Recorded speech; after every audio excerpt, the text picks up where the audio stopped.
ભાવનગર શહેર કોંગ્રેસ સમિતિ દ્વારા આતિશબાજી દેશમાં ચૂંટણીમાં ભાજપનો પરાજય થયા પછી દેશમાં 7 રાજ્યોમાં વિધાનસભાની 13 સીટ પર પેટા ચૂંટણી થઈ।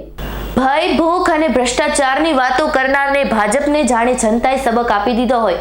ઇન્ડિયા એલાયન્સનો ભવ્ય વિજય થતા ભાવનગર શહેર કોંગ્રેસ સમિતિ દ્વારા શહેરના રૂપાણી સર્કલમાં ભાવનગર શહેર કોંગ્રેસ તરફથી વિજયોત્સવ મનાવવા માટે આતિશબાજીનો કાર્યક્રમ યોજવામાં આવ્યો।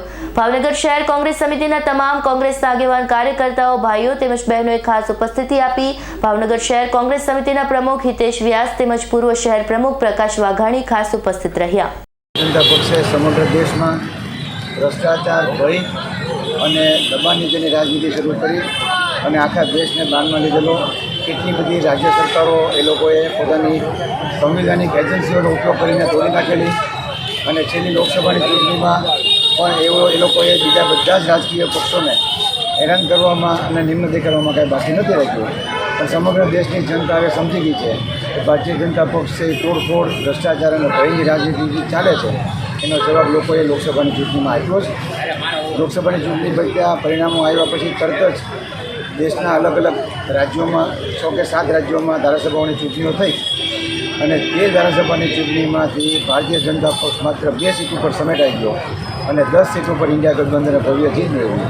એ જીતના માનમાં આજે ભારતીય જનતા પક્ષને લોકોએ એના ભ્રષ્ટાચાર, ભય, દાદાગીરી, ગુંડાગીરીનો જવાબ આપ્યો। એ બાબતે આજે ભાવનગરમાં આનંદનો સમય છે અને એ માટે કોંગ્રેસ પક્ષે, શહેર કોંગ્રેસે આતશબાજી રાખી અને ખુશાલી વ્યક્ત કરી છે।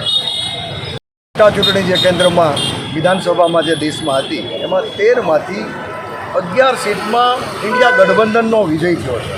લોકોને ખબર પડી ગઈ છે સાચી અને ખોટું શું બંનેની ખબર પડી ગઈ છે।